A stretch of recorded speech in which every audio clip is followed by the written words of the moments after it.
The Wedding Favor, Part 18. Damien stares after Ella as she angrily stomps out of the elevator. He deserved that, and worse. He's being a complete arse to her, and he didn't even want to be.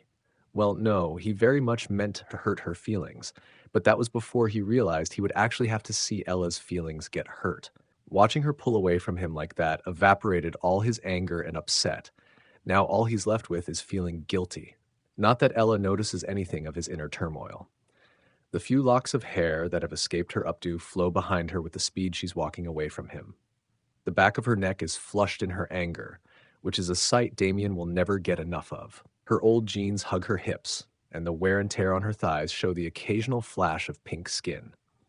Even if the threadbare jeans are a joy to watch, Damien is glad he asked Frank to make her an entire new wardrobe. He wants Ella to wear comfortable clothes that don't threaten to rip apart every time she puts them on. What Ella does notice is how Damien stays a few steps behind her. She glares at him over her shoulder, her glossy lips pressing together in annoyance. Fran really brought out her beauty. Even Allison, the jealous shrew always glued at her desk, gapes after her.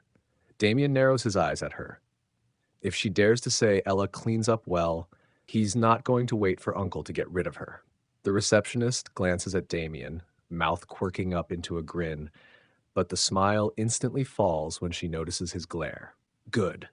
About time you learned to keep your mouth shut, Allison. The exchange passes Ella by completely. She doesn't even glance at the reception. She makes a beeline for the front door, thanking the doorman for opening the door for her. All of the hard-earned relaxation from today has gone from her posture. She refuses to look in Damien's direction, not even when he opens the car door for her. Part of him thinks it's because she'll explode if she looks at him. That part is thrilling in anticipation for the well-deserved dressing down she'll give him. But a bigger part of his mind, the more vocal part, is warning him that Ella doesn't want him to see the tears in her eyes. Damien wants to apologize, but the guilt is choking him. He lied to her, about her, and nothing he says can make that up to her. She's not used to the way things go in his life. She's not used to the lies and the violence. She won't understand. Damien doesn't want her to understand. Ella's honest and kind to a fault. If he explains, she'll feel sorry for him. She'll think he's pathetic. Damien would much rather have Ella angry at him than have her pity him. Besides, explaining why he lied about her to his friends involves explaining Amber. Even just thinking her name sends a shiver down his back. Don't think about her. Don't think about anything. Focus on the road. The steering wheel squeaks in Damien's grip. Ella flinches and looks apprehensively at his hands and face. Damien takes a deep breath and relaxes his hands. He didn't mean to frighten her. I'm not going to hurt you, Ella. Ella clears her throat, not soothed at all.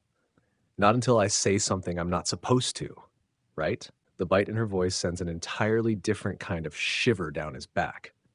Some of the tension leaves Damien's shoulders. He can deal with anger. Damien shakes his head at Ella. Not even then. Uncle would send someone else. Ella turns to him with a frown. Why would he send someone else? He sent you after that guy today. She points at his still red knuckles. That looks like you hurt the guy. Badly. Damien frowns at Ella. Didn't we just establish that you didn't want to deal in hypotheticals? Ella breaks eye contact immediately, blinking rapidly and looking everywhere that's not Damien. Then she stills and glares somewhere near his shoulder. No, you established that. I still want to know everything. Everything. Damien certainly wants to give her everything. There's even a fire starting in his stomach that's urging him to spew all of the ugly things he's ever done in her face because she dares to ask for them, but he's certain she won't be able to handle it. And exposing her to those things would just be punishing her for being assertive and truthful about her wants. Ella doesn't deserve that. She deserves all the good in the world.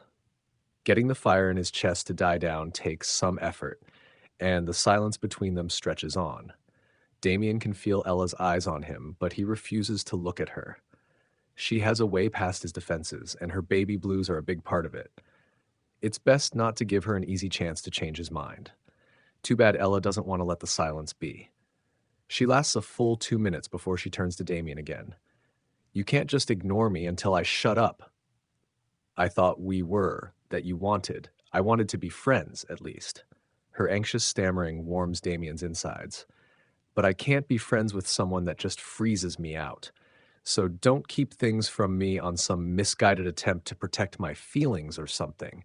I'm already heavily involved in mobster things, so I might as well know what I'm getting into. That draws Damien's attention away from the road for a moment. You think you're involved?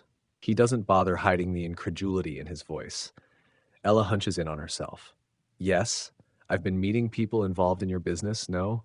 I've seen a dead body. I know you've gone to beat up a guy. Damien laughs, smothering it before Ella can take it too personally. Are you kidding me? You saw a cleaned up body ready for disposal. You've met some periphery support crew. You haven't met any dealers or enforcers. He waves a hand at himself. Except for yours truly. But you haven't seen me in action either, so I don't think you truly understand the concept. Beat a guy up? Ella, darling, I did a whole lot worse than beat him up.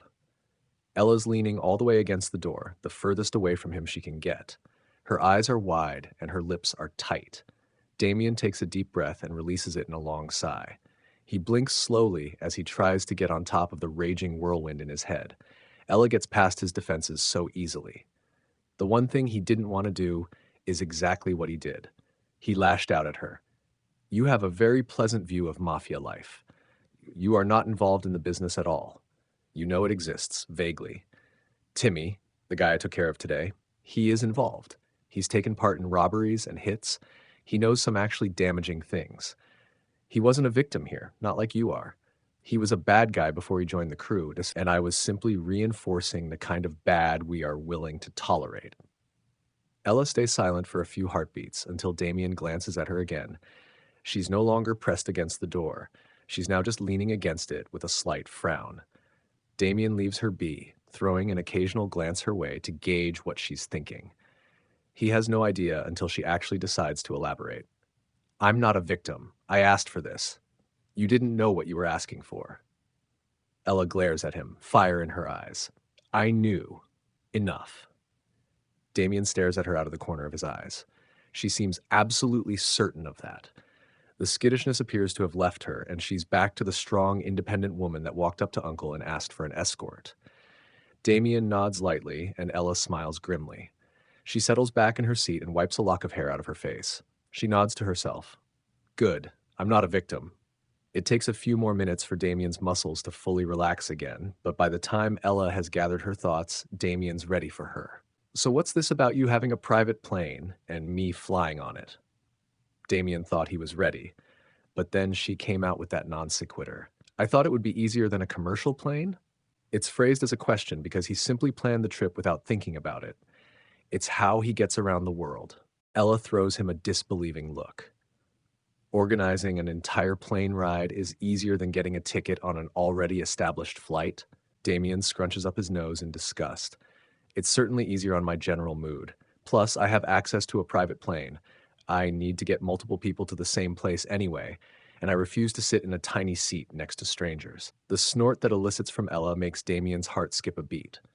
Okay, you could have let me know earlier, because now I have to call my mom and tell her I'm not joining the family trip. She drops her head against the back of her seat. She's already exasperated with the hassle, and she hasn't even spoken to her mother. Damien has only seen the woman once, but she rubbed him the wrong way all the same. He wouldn't mind being rude to her for Ella. He'd even take pleasure in it. Do you want me to call her? Ella thinks it over before slowly shaking her head. No, I can deal with it. It's just that I'll have to pay her back for the ticket, and I have no idea how. I'll pay for it. The glare Ella throws him after that comment is ice cold. Excuse me, I can deal with my own problems. Damien doesn't follow. But this is a problem I caused you. It's my problem, and I will deal with it if you let me. Ella tenses up, and Damien can see her gearing up for a fight until she suddenly deflates. Thanks, but no, I can just hear what my mother will say. She lifts her chin, looks down her nose, and changes her voice to sound almost exactly like her mother's. Of course your boy toy is paying for your mistakes. The man deserves better than you using him, sweetheart. You're not good enough for him, Ella, but he's also not good enough for you or the family. Why can't you just smile and date the guy I chose for you, like a good girl? By the end of her tirade, the loathing is a tangible thing in the air around her. There's only one thing Damien can do to make her feel better while they're driving. You don't like being a good girl? He throws in a smirk for good measure. Ella's head snaps to Damien, And after a moment of wariness, she scoffs out a laugh. No, I don't. She sits back and shakes her head at nothing in particular. She continues softly to herself. I don't want to be her good girl at all.